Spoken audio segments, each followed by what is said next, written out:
I think it became quite clear that we're going to see an increased economic pressure on the Arctic. Does this not lead to confrontation?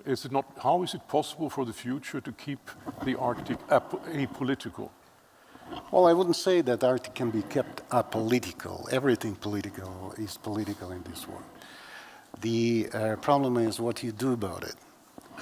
And I think that in Arctics, there are a lot of instruments available, including, and most probably the very first one I would cite is the conventional law of the sea that provides for many solutions if you want to work based on international law.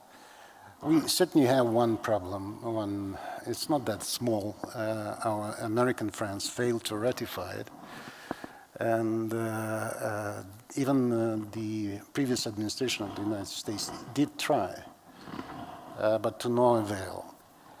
And that leaves some uncertainty about what the United States might decide to do. That is an uncertain factor that can forecast some future instability or destabilization.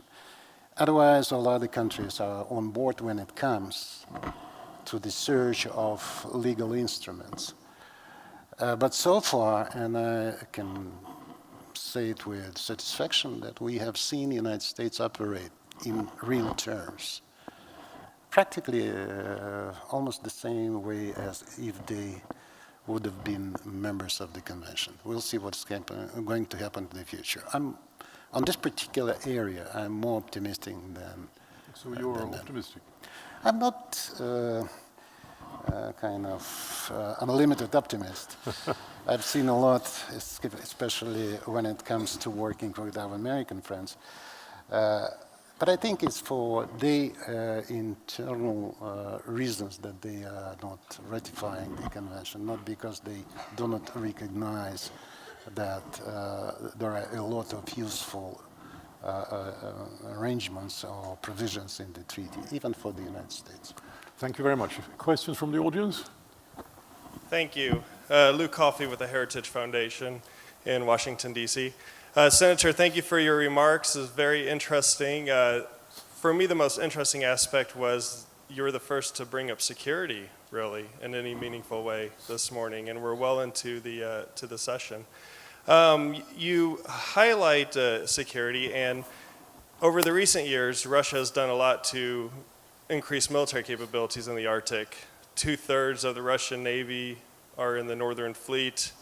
Thousands of additional troops have been permanently based in the Arctic, equipped with hardware and military equipment designed to fight in the Arctic. In recent years, more than a dozen airfields and ports, maritime bases have been modernized and built in the Arctic. And you mentioned NATO, but NATO is feeble when it comes to the Arctic.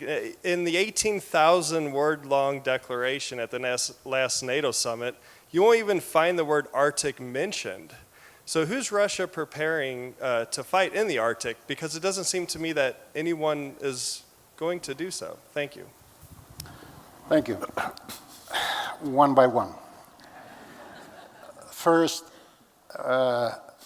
when it comes to Russian military fleet, the Navy, being in the north, it has always been the case. Because it's part of Russia, and whether you want it or not, it's the biggest coastline that we have that needs to be certainly protected. Secondly, since the 90s, and maybe a little bit earlier, this area from the point of view of Coast Guard and military presence was almost ignored by us. So what we do there is not exactly increasing our presence, but rather modernizing and facilities and bringing them to the level of being operational.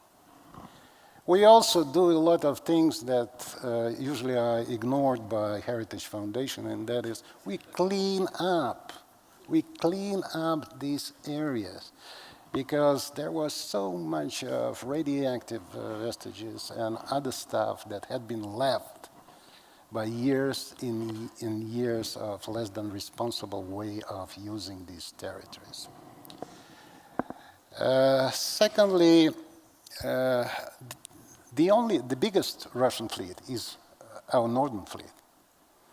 And it certainly has to have a way to go in either direction, to the west and to the east, if that is required by strategic interest of our country.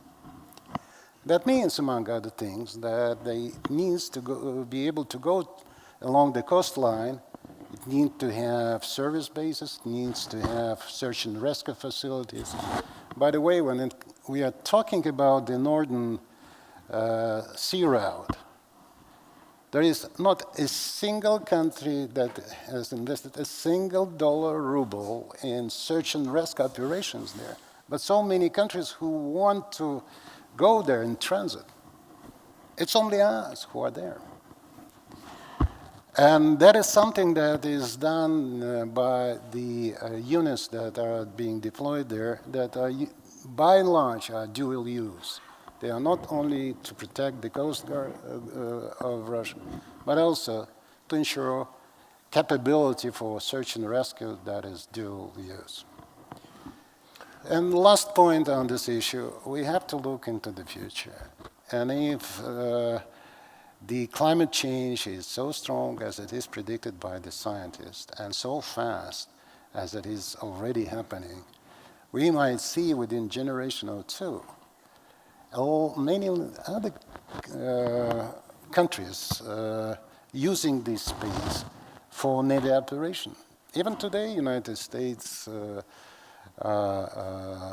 insisting, and I'm referring to public statements of your military people, they using it for submarine operations, overflights, and we know it. So, but it's normal operation. We do not see this region as being militarized by Russia. We are making sure that we are able to protect our very, very long border and this space that is so important to us.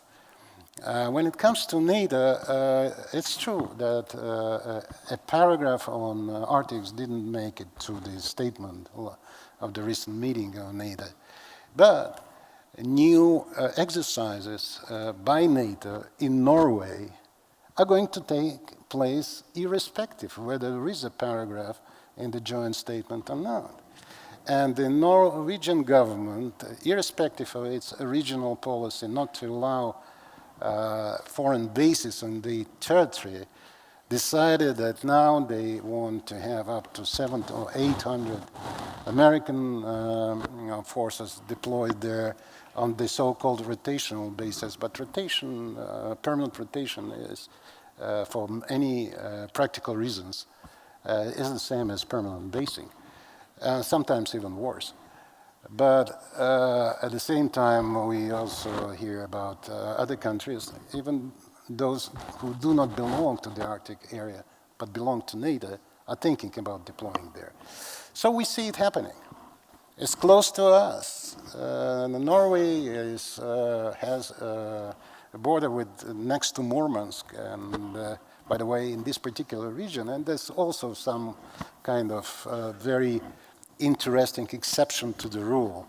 The trans-border contacts between people are still going on. I just was in Murmansk, and I was pleasantly surprised how much of interaction between normal people are going on, irrespective of all these NATO movements or Russian fleet being modernized. They continue to work together. They continue to have schools that teach Russian in Norway in Russia. They have school-to-school contacts. They even go to shop to each other. They have sporting events. And when you speak to people who normally live in Murmansk area, they speak about the neighbors in Norway in a very benign way, quite normal, and that's something that I hope will prevail in Arctic as a whole. Thank you very much. Thank you.